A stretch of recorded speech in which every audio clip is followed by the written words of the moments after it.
Fala pessoal, sejam muito bem-vindos a mais um vídeo do canal Matheus Ferraz. Não se esqueçam de curtir, comentar, compartilhar, se inscrever e ativar o sininho para não perder nenhum conteúdo novo. Direto para o tema do vídeo de hoje.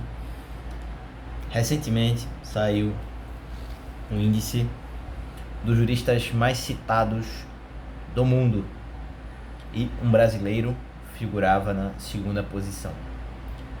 Era o Lênio Streck. Quem não é da área do direito talvez não saiba de quem se trata, mas se você é advogado ou estudante de direito, esse nome é muito familiar. E a figura do Lênio Streck é, sem dúvida, hoje, eu diria, que o teórico do direito mais influente e que mais tem voz. Eu diria que não exatamente pelo volume de pessoas que o conhecem, mas pela relevância das pessoas que sabem quem é o Lênio Streck e que citam o Lênio Streck.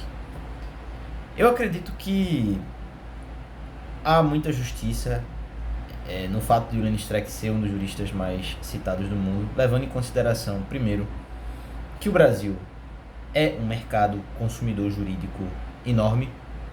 Nós temos um número de bacharéis em direito expressivo, se comparado com os demais países do mundo. O número de faculdades de direito do Brasil é enorme. Nós temos uma cultura calcada na burocracia, calcada no concurso público, calcada nesse sonho de trabalhar para o Estado. E as profissões jurídicas são muito importantes para manter o Estado funcionando da forma como nós a conhecemos hoje. E nesse contexto, a figura do Lênio Streck surge como alguém relevante, alguém que coincidentemente também já fez parte da administração pública. O Lênio Streck foi membro do Ministério Público durante muito tempo, se não me engano até começo da década de 90, se não falha a memória, se alguém puder me corrigir depois, mas ele foi membro dessa instituição, então ele tem, digamos, a aprovação social das pessoas por ter sido membro do Ministério Público, por ter ocupado uma carreira inteira dedicada ao direito penal e dedicada também ao estudo do direito constitucional e da filosofia do direito. O fato de Lênio Streck ser um jurista muito citado é relevante, primeiramente, por esse fator numérico. E, em segundo lugar, eu diria que pela inteligência do Lênio Streck. Gosto ou não dele, o Lênio Streck é uma figura mais inteligente do que a média dos juristas brasileiros. Eu, pessoalmente, não tenho assim uma admiração tão grande pelo Lênio Streck enquanto paradigma intelectual, mas eu não deixo de reconhecer que ele é uma pessoa muito inteligente, muito estudiosa e que acerta em muitos dos seus diagnósticos do ensino jurídico brasileiro. Muita coisa que ele escreve sobre o ensino dos concursos públicos, o ensino das sinopses, dos manuais, das simplificações, todas são críticas muito verdadeiras e muito válidas. Parece que o problema, se é que o há com o Lênio Streck, é muito mais uma questão assim, de que o Lênio Streck não deveria, no contexto normal, ser o jurista mais relevante do Brasil. Eu acho que se ele é por mérito próprio, mas é também em boa medida pela queda de qualidade das outras pessoas que deveriam se contrapor ao Lênio Streck, deveriam criticá-lo no ambiente intelectual, onde existe um diálogo e onde existe aquela disputa dialética entre várias partes, seguindo, é claro, as regras do campo científico. Mas o problema é que no Brasil esses pares, eles deixam de existir e, de certa forma, o Lênio Streck é uma voz dissonante, uma voz solitária, ainda que haja pessoas igualmente inteligentes, mas essas pessoas não têm o mesmo alcance que o Lênio Streck. Elas são talvez até melhores do que ele, mas não tem alcance. Falta uma vocalização para essas pessoas. E de fato que essas pessoas elas se sintam estimuladas a produzir obras, a escrever, que é o que nós não vemos. Falta um pouco desse rigor acadêmico, dessa educação formal, que muitas vezes pessoas que são inteligentes, que têm ideias interessantes, não conseguem colocá-las no papel e não conseguem transformá-las em um livro, transformá-las em uma obra, por falta de disciplina. E essa falta de disciplina é consequência do declínio das universidades.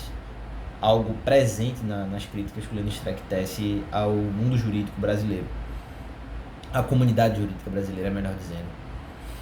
E essa falta de pares, de concorrentes, de companheiros, de contendores, prejudica muito a nossa realidade. E nós vemos o quanto o povo sofre por questões de cuja existência ele nem sequer faz ideia.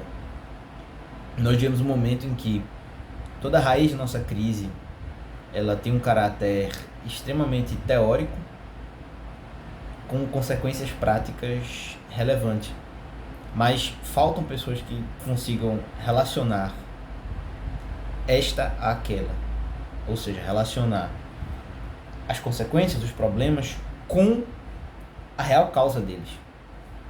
Ou seja, relacionar esses problemas que existem, por exemplo, no campo da política criminal, ou que existem no campo da execução civil, quanto ao adimplemento de dívidas, ao pagamento das obrigações, às execuções fiscais. As pessoas não conseguem relacionar isso a um problema de caráter filosófico, e é um problema que também tem um aspecto de falta de senso prático. Uma falta de senso prático que é muito culpa de uma confusão entre o papel da universidade e o papel do estágio, o papel do escritório de advocacia, o papel da atividade profissional propriamente dita. Porque, parando para pensar direitinho, a faculdade de Direito, ela não é uma faculdade, pelo menos dentro da nossa tradição, pautada em formar advogados. Diferentemente do que ocorre nos Estados Unidos, em que você tem um estudo muito focado em casos, em casuística, e pouca atenção a essa questão da doutrina no sentido de sistematização. Aqui o ensino é muito focado em sistematização, em exposição de conhecimento, em absorção de uma determinada ordem de ideias e da exposição dessa ordem de ideias em determinados contextos, que garante a aprovação, que garante a entrada em círculos sociais. O problema é que no terreno da advocacia você encontra situações às quais você não é capaz de dar uma resposta. E por que você não é capaz de dar uma resposta? Porque você, apesar de ter tido uma boa formação, ter memorizado aquilo que era necessário, você não consegue passar para o próximo nível, de refletir sobre o que você memorizou. Não é denegrindo a memória, não é dizendo que a memória não tem importância. Eu seria louco de afirmar isso. Mas a memória, ela é um primeiro passo. É um passo necessário, mas não é suficiente para atingir uma capacidade, uma competência de ser um bom advogado, um bom profissional. E essa questão se reflete também no campo legislativo, porque os legisladores muitas vezes formulam propostas de lei que se tornam, evidentemente, diplomas legislativos carentes desse senso prático.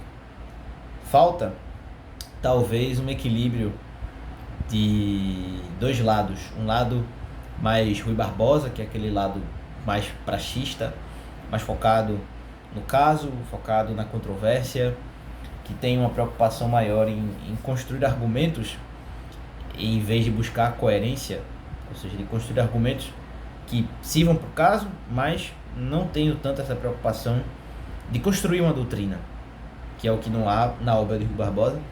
E um lado Clóvis Bevilacqua, que é um lado mais acadêmico, um lado que às vezes tem uma busca pela perfeição da lei, mas desatenta dos problemas concretos que surgem no aspecto forense. E isso é enfatizado lá pelo Pontes de Miranda, num livro muito interessante chamado Fontes e Evolução do Direito Civil Brasileiro. E lá ele critica o Rui Barbosa de uma maneira bastante enfática e, no meu ver, muito acertada, dizendo que o Rui Barbosa era mais político do que jurista. E isso, evidentemente, se reflete na postura de muitos juristas hoje que são, sim, políticos e que, às vezes, traem os próprios princípios em nome da defesa de determinado partido, de determinada bandeira. E, por outro lado, há também aqueles juristas, além do Clóvis Bevilacqua, que, embora muito inteligentes, embora portadores de um saber que os distingue, não são capazes de trazer soluções, de atentar para esse aspecto operacional que precisa existir das leis de direito material e de direito processual. Quanto ao Lenny Streck ser o jurista mais citado do mundo, a meu ver, talvez isso reflita que nós vivemos um momento em que faltam pessoas com essa capacidade. E em vez disso, que há muitos, são pessoas que, embora muito capazes intelectualmente, carecem desse senso prático. São pessoas com memória muito boa, são pessoas que são estudiosas, pessoas que se dedicam, mas que têm um horizonte muito pequeno, muito estreito. E na visão delas fica parecendo que uma pessoa como Lenny Streck, embora eu digo muito inteligente, mas para elas aquilo ali tem a dimensão do seu mundo. E às vezes elas não percebem que um Platão, Aristóteles, que Hans Kelsen, que Dworkin, que Nozick e tantos outros são mais importantes e precisam ocupar o panorama. E falando em termos de Brasil, um Pontes de Miranda, Miguel Reale, um Caio Mário, um Orlando Gomes, um J.X. Carvalho de Mendonça, o Fábio Lua, são pessoas interessantes, embora o Fábio Lua não discrepe tanto talvez das opiniões do Lenny Streck, mas existem bons juristas também que não são tão citados por uma falta de interesse e por uma falta de consciência das pessoas de que existe algo além. E esse é o grande problema. Muitas vezes o máximo que as pessoas têm de embasamento teórico é aquela chacoalhada do Lenny Streck na coluna da Conjur, mas elas não buscam entender de que pontos parte o Lenny Streck, de que referenciais teóricos ele toma como, de que referenciais teóricos ele parte e de que referenciais teóricos, em que referenciais teóricos ele baseia o seu raciocínio. E isso, a meu ver, é um reflexo de que a nossa comunidade jurídica ela é uma associação de pessoas que se contenta com a mediocridade. E esse é o grande problema. Contentar-se com a mediocridade no direito significa colocar uma estaca em um sistema de engrenagens que vai gerar uma perturbação tão grande, capaz de levar as máquinas, levar os metais que compõem essa máquina chamada Estado brasileiro à exaustão e à quebra. E nós estamos testemunhando isso precisamente hoje, em que um Estado parece destinado a se fragmentar. Apesar de todo um conjunto de condições que deveriam fazer qualquer observador são supor o contrário. Mas, infelizmente, parece que as pessoas aqui se contentam com a aparência e não dão o mínimo para a essência.